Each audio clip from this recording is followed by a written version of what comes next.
thank you all for joining me here as I present the proposed 2023 fiscal year budget for the city of Rochester. You know, Bruce Springsteen also has a song that says, when it comes to luck, you make your own. And my team has really dug in during our first few months in office to plan an impactful upcoming fiscal year. I want to thank my budget director, Mike Burns, who will be joining me in this presentation, and to all the members of my senior leadership team whose vision and commitment are evident in the budget proposal we will deliver to City Council today. I also want to thank my esteemed colleagues on City Council, Council President Miguel Melendez, Finance Committee Chair Mitch Gruber, and all of our council members for the attention and hard work they will put in over the coming weeks as they consider this budget. I asked Council for their budget priorities in January, and they gave me those priorities, and they will see those priorities reflected in our budget. But today I am filled with more optimism than I had on my first day of office. I am also filled with more gray hair in my head than I had the first day in office, as my son reminded me this morning. The budget I submit today is an expression of my vision and skills and abilities of our city team translated into tangible action. We are investing in Rochester, both for the long term and short term, because right now our residents are facing inflationary pressures and rising prices. In response to that, I am happy to announce that there is no increase in the tax levy. Budget Director Michael Burns will go into further detail on this topic, but at a time when people are paying double the amount for eggs, they can't find baby formula, I, in good conscience, could not increase our tax levy. Mike Burns will hit this, but the average homeowner will not see their taxes go up by more than 70 cents.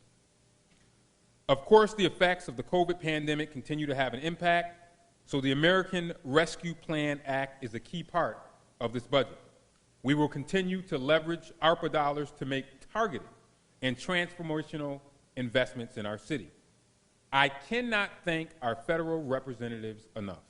Senate Majority Leader Chuck Schumer, Senator Kirsten Gillibrand, and Congressman Joe Morelli continue to make significant and powerful changes in Rochester. This American Rescue Plan has been a rescue for us in city. Our ARPA investments represent nearly half of the year-over-year spending increase reflected in our budget. They impact all of my administration's top priorities. Priority 1, public safety. We are investing in public safety. This is and will continue to be my top priority. I say it all the time. It's about prevention, intervention, and suppression.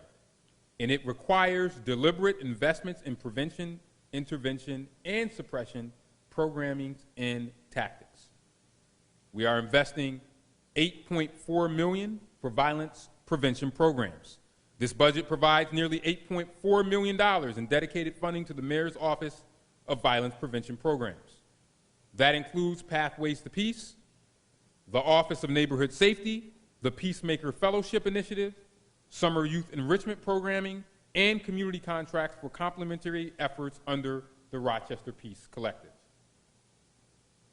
To improve public safety, we are investing in critical, new, full-time positions in the Crisis Intervention Services Unit, improved body-worn camera technology for the police department, and police and fire recruit classes to ensure staffing in both departments. We will have adequate staffing in both of those departments. These investments complement the investments in violence prevention, intervention, and suppression from partners in government. In fact, County Executive Bello just yesterday announced a significant county investment in supporting public safety in the city. And we are thankful for the many ways our county continues to partner with us. That's new. You have not seen this level of participation between the county and city in a generation. and that partnership will continue. In addition to addressing public safety, we will strengthen neighborhoods by adding staff to our code enforcement and compliance teams, funding additional library staff, and adding resources to our centers to ensure that they remain stable, safe, and welcoming environments for our youth and families. And programs like Buy the Block will bring investments to neighborhoods that have been historically ignored. Through dedicated efforts, we will seek to reverse the trend of disinvestment that has left these areas behind and build optimism and hope instead. This work will align closely with creating equity, inclusion, and social justice, replacing redlining with greenlining, disinvestment with smart infusion of resources. To that end, this budget reflects our dedication to the recommendations of the Race Commission with at least another $1 million in investments. This budget reflects our dedication to environmental equity by funding the forestry and ash tree programs to address the known disparity in tree covers across many city neighborhoods. We want to make sure that if you are on the east side or west side or in the northeast or northwest, that you have greenery, that you have coverage no matter where you go. Equity, inclusion, and social justice are visible throughout this budget, including in our significant investment in youth development. Every city child deserves the same chance as any other child in our region to attain a good career and a fulfilling, positive life. As some of you know, my first job, one of my first jobs that wasn't under the table, because I started working when I was like 12, was at Genesee Valley Ice Rink. And I want more kids to have opportunities like I did in these type of jobs, to get the feeling of earning a paycheck and being able to buy that new pair of sneakers that they're eyeing. But I also think that they should also invest some of it as well. So with that in mind, I have proposed increasing part-time and seasonal hourly wages for aquatics and recreation our center staffs. We also have budgeted for increased fellowship stipends for up to 250 young people, making these opportunities at City Hall even more equitable and competitive. As you know, I always talk about youth to work. This is part of putting our youth to work. And we've increased opportunities for summer enrichment through additional ARPA-funded spots, working with Victor Saunders' team on violence prevention. I've talked a lot about keeping kids busy and giving them opportunities to stay out of trouble and build productive experiences.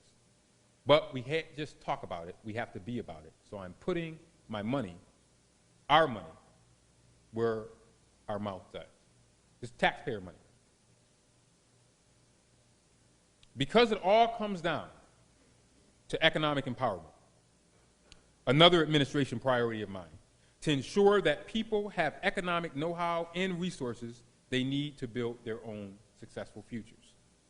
This budget funds the Financial Empowerment Center, which was just awarded another $100,000 grant a few weeks ago, as well as the Young Adult Manufacturing and Training Employment Program, and 2 MWB focus positions to offer compliance training and other support to businesses seeking state and federal contracts, ensuring that the city's residents have equal access to these opportunities. The county is also aligned with on board with these items, so this ensures scaling up and us getting a bigger bang for our buck.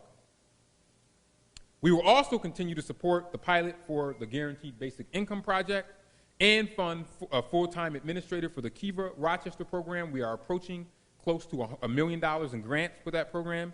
And for those of you that don't know what Kiva is, it offers 0 interest for small business loans to entrepreneurs. We will continue to roll out our quest, our goal to increase business and entrepreneurship in this city. That helps people get to the middle class, and it helps ensure that people will be able to thrive and not just survive. All of these budget items I've outlined today along with key investments in our center city, will address our commitment also to building a prosperous future, another one of our priorities. As I have met many U.S. mayors, and none of them can boast a lake, a river, a canal, a 96-foot waterfall, all within our city limits. Through the deliberate placemaking efforts set forth in our ROC 2034 Comprehensive Plan and a crucial partnership with the state of New York, we are investing in amazing projects that strengthen Rochester's position as a destination. Our Rock the Riverway program, more than 24 improvement efforts targeted around the Genesee River, includes rehabbing the Pont des Reines Bridge, continuing improvements along the riverbanks, and repairs at Brown's Race. But most notably this year, we'll invest in moving the Keystone Rock the Riverway project forward, and the work will finally begin to imagine our aqueduct. As you know, I am impatient, and this budget reflects the impatientness, if that is a word, of your mayor. All of this work is possible because of the support we receive from New York State. I want to give a special thanks to Governor Kathy Hochul, Vinny Esposito from the Empire State Development Team, and our entire state delegation who has brought home the bacon.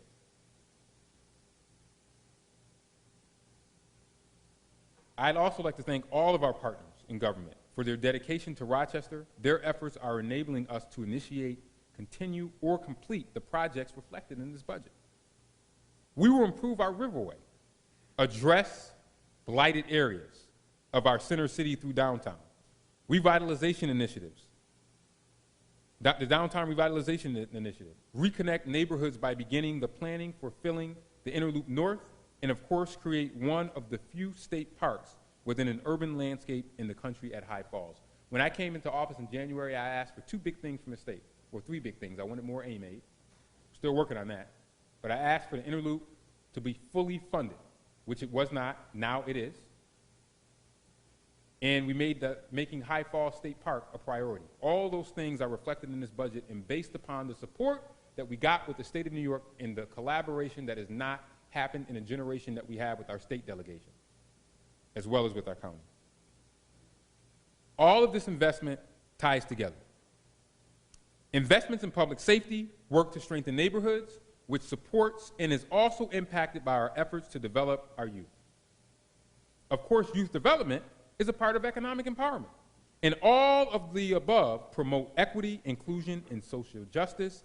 Overall, everything we are doing is building towards a prosperous future. I believe in Rochester, and I am working hard to make a difference in our great city. And I continue to ask for everyone's help. I am convinced that through collaboration and investing together, we will create limitless success.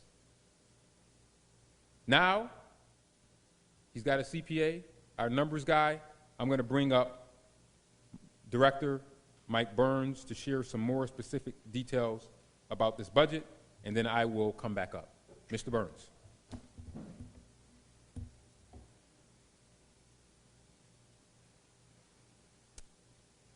Thank you, Mayor, and good morning to each of you, and thank you for joining us.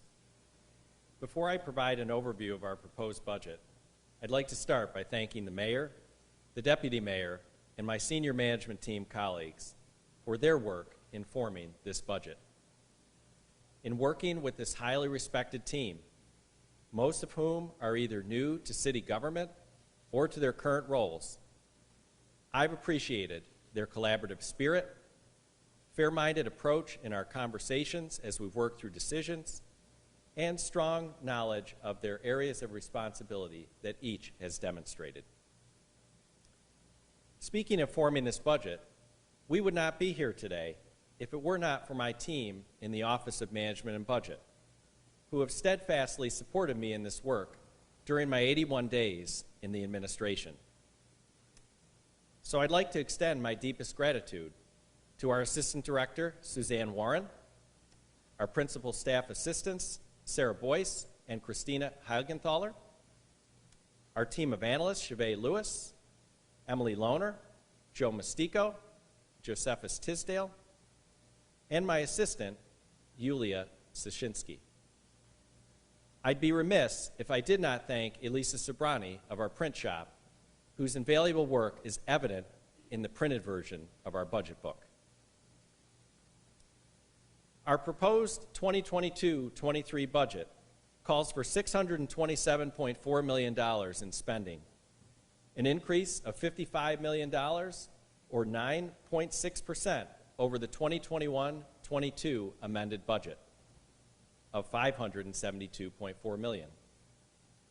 Putting the 2022-23 proposed budget into context, almost half of the increase, $26.1 million, is funded with American Rescue Plan Act dollars.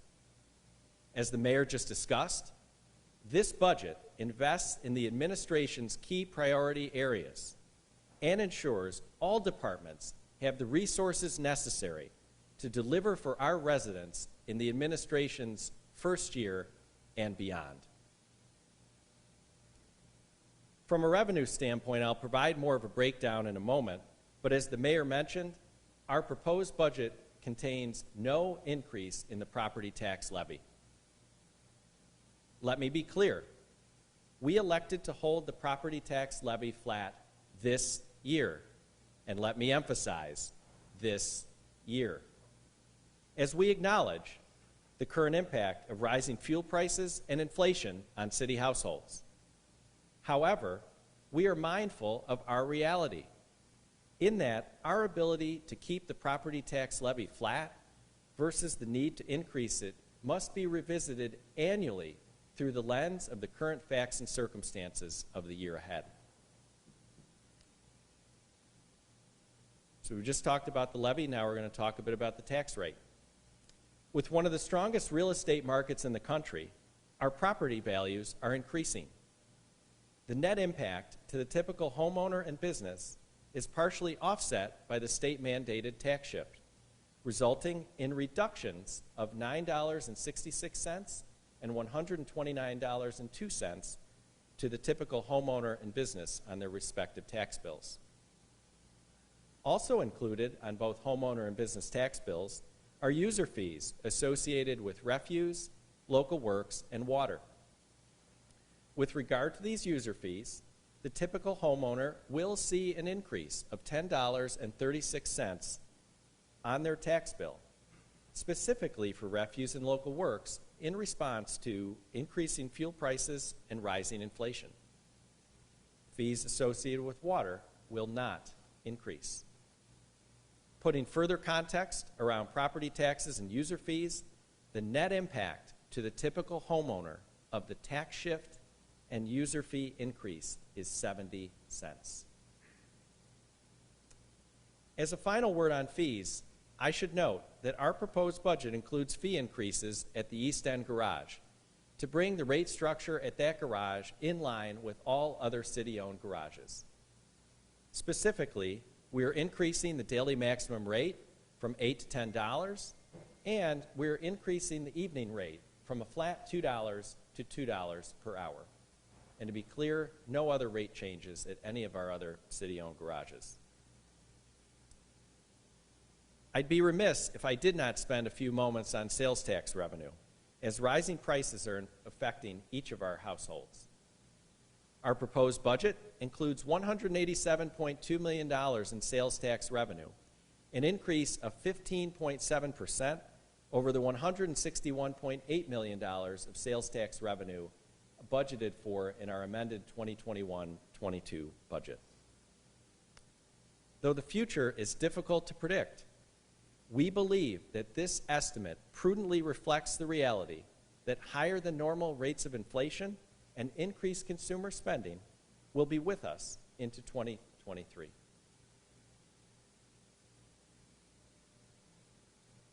The city has a long-standing tradition of financial stewardship, and bolstered by the continued strength of sales tax revenue, we expect to generate a surplus for the 2021-22 fiscal year once the books are closed.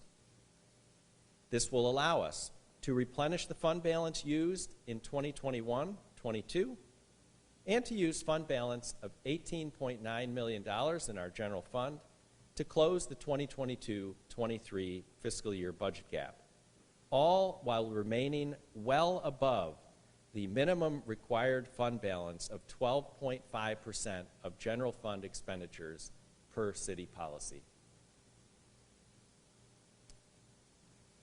We began our proposed budget development process with a $67.1 million all funds budget gap per the multi-year projection shown in our 2021-22 budget for fiscal 2022-23. We fully closed this gap and were able to fund investments in the administration's key priority areas. The budget gap I just mentioned was closed as the budget development process progressed, impacted mainly by the following relative to the multi-year projection as a starting point. Use of fund balance, as I just mentioned, accounting for the positive impact of current economic conditions on sales tax revenue, use of ARPA revenue replacement funds to close a projected parking fund deficit, to offset the loss of revenue associated with providing fire protection services to the West Brighton Fire District, and to offset inflationary increases in the areas of heat, light, power, and fuel. Those were all areas where we used ARPA revenue replacement to close the gap. Other changes in assumptions: we reduced current year cash capital and debt service while still funding essential projects. And we considered changes in personnel-related costs and costs associated with fringe benefits and other liabilities as we finalize the budget. And I should note that further information on how we close this gap can be found in the summary of all funds gap closure schedule that immediately follows the mayor's message in that section of the budget book. With regard to personnel, our proposed budget reflects a net increase of 126 full-time positions, or 4.6% above the 2021-22 amended budget. I think it's important to provide some context around certain areas where we saw an increase in headcount. Council Clerk's Office, 60 positions, including 54 of which are intended to fully staff the Police Accountability Board. And it's important to note, though their headcount is up, their year-over-year budget expense is unchanged, or virtually unchanged. 23 positions are ARPA funded or Race Commission recommended.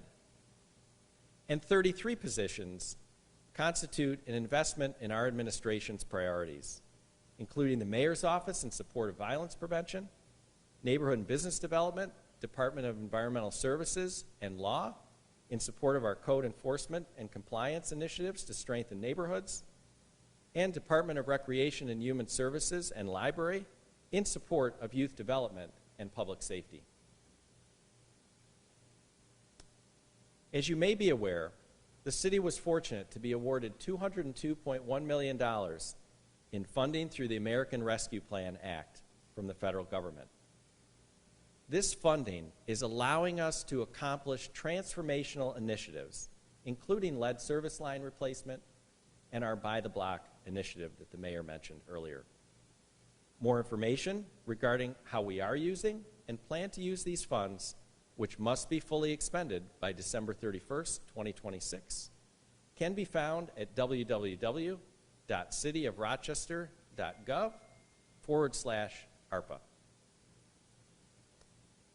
Between now and the middle of June, City Council will hold public hearings on the proposed budget on May 23rd, 24th, and 31st, and Council will vote on the proposed budget at its June 14th meeting.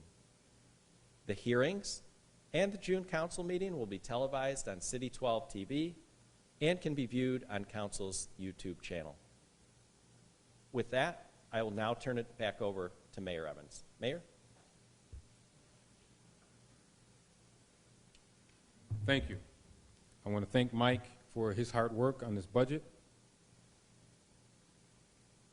And I want to be clear, because the headline, sometimes I write the headline for you news folks.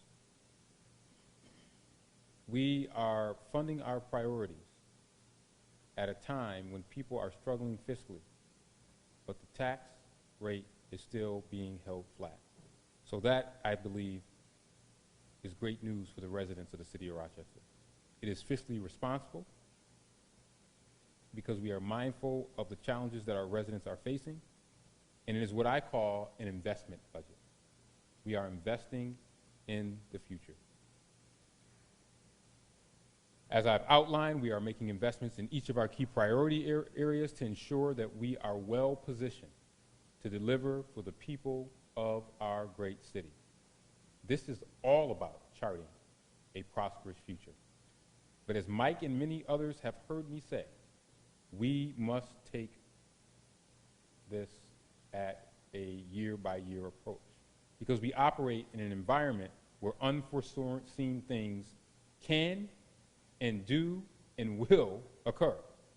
Whether it be with property taxes, new priorities, or unforeseen challenges, we will continue to flex as needed to remain responsive and also fiscally responsible. We are always thinking about the larger context. So I want to thank you all for taking the time to be with us today as we present a budget that we believe will build a solid bridge to Rochester's future. For those of you in the media, Mike and his team will be available across the hall in our third floor conference room after we wrap up here to answer any questions that you may have. So again, I thank you all for coming here today. I want to thank my administration for all their hard work, all the members of my administration and their staffs who are here, and we look forward to a great summer. Thank you so much.